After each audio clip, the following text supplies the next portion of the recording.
adobong may gata. Ba? Don't worry, old na siya.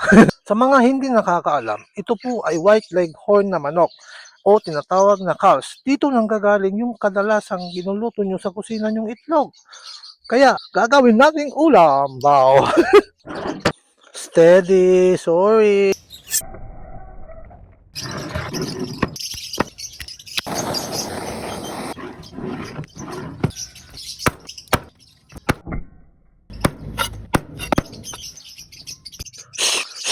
Prak,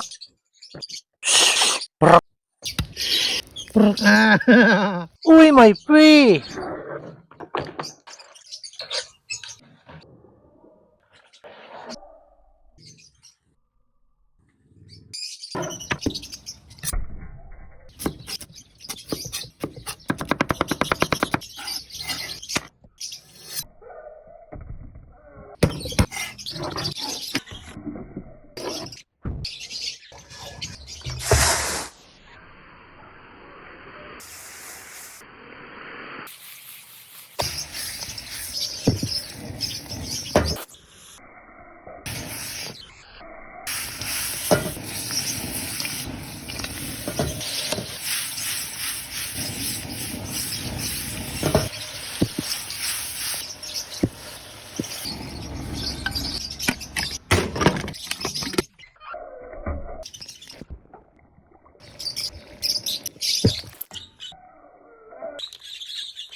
Ginataang adobo. Mega mga na, kain na.